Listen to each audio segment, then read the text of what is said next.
In true planner form, I had a whole list of videos that I wanted to share with you for April, but that did not go as planned.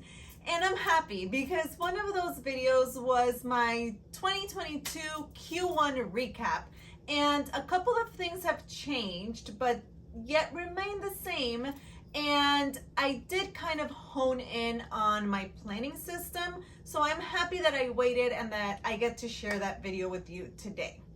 So if you're new here, my name is Rebecca and I share with you weekly planning content.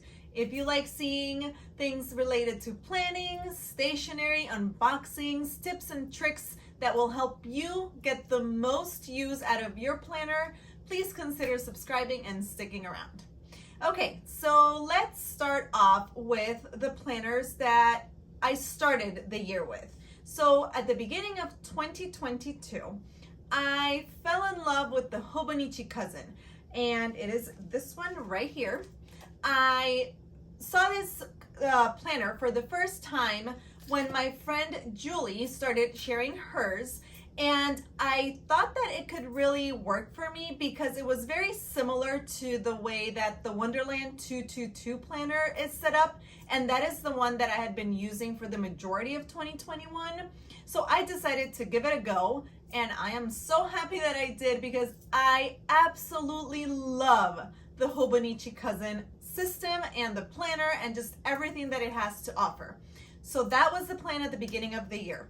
It was going to be a one planner for everything, but then I realized that I needed something else. So that is when I added my A6 rings, and these two are the best for me. These two are like the perfect system because this is my productivity planner and this is my archive/journal. So I'm gonna share with you how I have been using the Cousin, what things are gonna remain the same and what things are gonna be a little bit different. So the yearly overview in the Hobonichi Cousin, I started using it as a habit tracker. And I do like to track certain things, but I think I had a list of like 7 things that I wanted to track, and that was just becoming a little bit too much for me. So I condensed that list to 3 things. So I am tracking things that have to do with my mind, which are if I listen to an audiobook or if I read a book or an article or some kind of personal development that really helps me. And then the second thing that I'm tracking is my body. So if I go to the gym, if I go outside to walk, or if I move my body in a certain way and exercise. And then the third thing that I'm tracking is my soul. So that is if I do faith journaling or if I meditate for a little bit. So instead of tracking all those 7 things in the yearly section, I decided to use the yearly section as an index for my journaling pages and just move those trackers to my monthly and my weekly. And that works out better for me because I don't refer too much to the yearly section, but I do refer a lot to the weekly and to the monthly. So it just made more sense to keep the trackers there. So that is how the yearly section in my Cousin is going to switch up for the second quarter. Now the weekly. So I absolutely love the weekly section. If I had to pick one section that was my favorite in this whole system, it would be that, because the weekly section allows me to time block, allows me to memory keep, allows me to track my wellness, allows me to journal. There's so much that I can really do in the weekly section, and it just works out awesome for me. So the way that I started using it was kind of a mix between my to-do lists, my homeschool assignments, time blocking, and just marking out the things that I did throughout the day. But then all of a sudden, just having all those things together was too much. And that's when I kind of also made the switch to the A6 as my productivity planner. And then the weekly sections just became memory keeping and time blocking space in my planner. So the way that I use it is I time block our homeschool block and then any other, chunks of time that I really need to be focused. So for example, when I'm creating content for you guys, or when I really need to buckle down with like my home tasks, I like to time block that too. And then what I do at the end of the day, and it's actually something that I do every couple of days, but in April, I really want to make it a habit to just check in with my weekly section and add in any special memories or really document the day, how it went. So I do plan my day and in my A6, and then I cross up things that didn't happen and things just kind of move around there. So then my Hobonichi is just the place where I write down what exactly happened. So it's kind of like a post planner. And that is how I have been using for the most part the weekly, and how I'm going to continue to use the weekly coming into Q2. And now the daily section, the dreaded daily section in the Hobonichi Cousin. I know for a lot of you guys, this section is probably the most overwhelming one in this whole planner. And what I have just, learned to do with these pages is just kind of look at them as 31 pages where I can journal, where I can do morning pages, where I can do faith planning, where I can add, some kind of tracker if I want to, and just have it be a place where I can do anything and everything and just write about what I'm feeling. So the way that I started using this is I started using it with a couple of collections, but then I realized that I really didn't need that. So then I just went in and tried out doing some daily log and memory keeping, and having those two things together did not work out. Again, this is where my A6 comes into play, and I love this planner.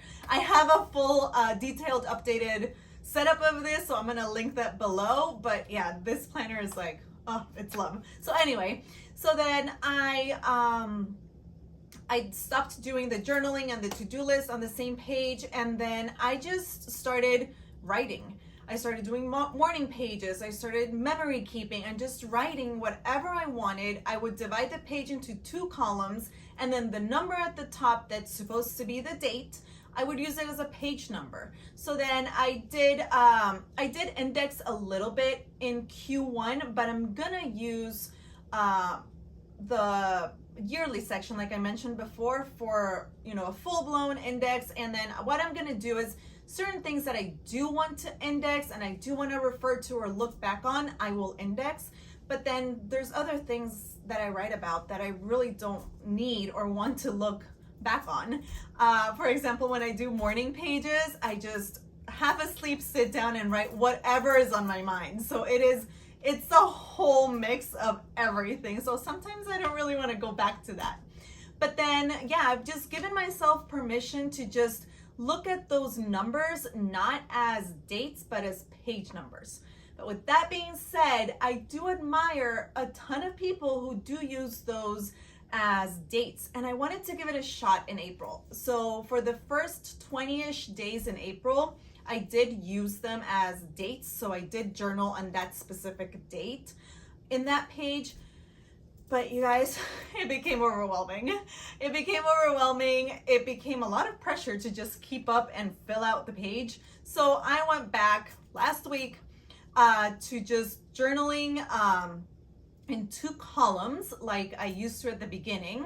So, each column is a day. I do a little bit of faith journaling, a little bit of memory keeping, and a little bit of morning pages. So just stream of consciousness journaling. And I just date it, whatever day it is, and then the number at the top, I use it as a page number. So that is how I'm using the daily pages and how I'm gonna keep going. And I think that that's how I'm gonna use, the daily pages from here on.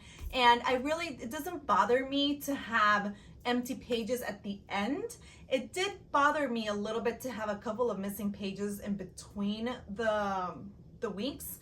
So, I stopped and I just look at it as 31 blank pages for me to write about, to use however I want. And if I have 6 pages at the end blank, it's fine. It's not a big deal.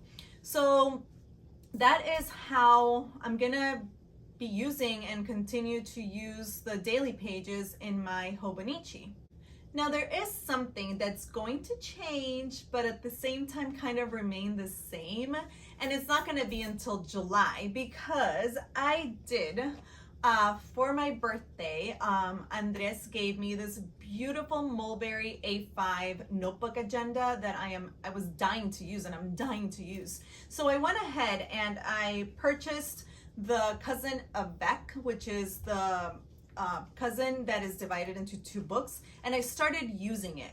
But there was something that wasn't clicking with me, and I figured it out. It was that I really wanted to just have the least amount of books for 2022, kind of, document my entire year in one. But because the Cousin does not fit in this agenda cover, I am going to switch things up in July, and I am going to start using the second half of the Hobonichi Avec starting in July.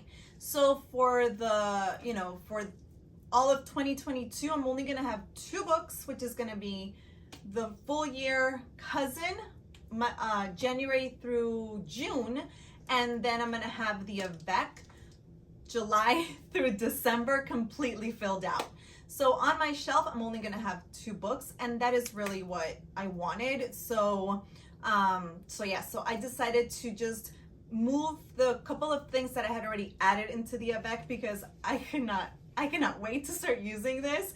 I moved them back into the Hobonichi Cousin, and I'm going to finish out, what are we in, April, May, and June in the Cousin.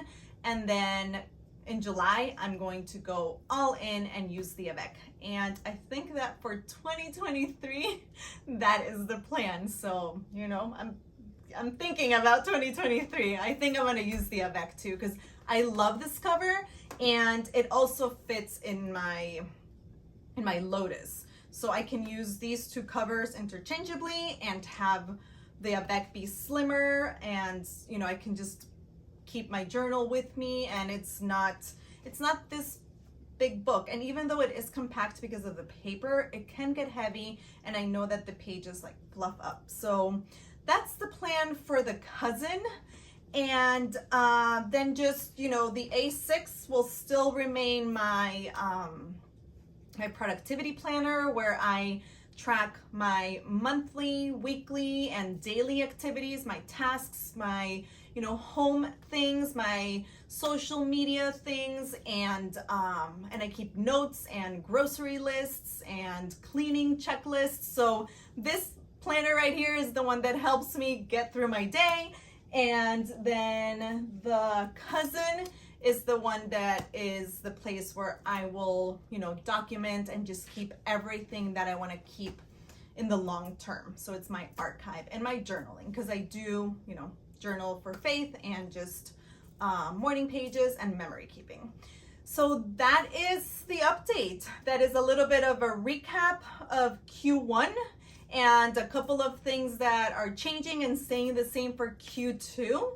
And I will do a goals video for you, because I do want to share my goals and how I goal plan. I like to call it intentions.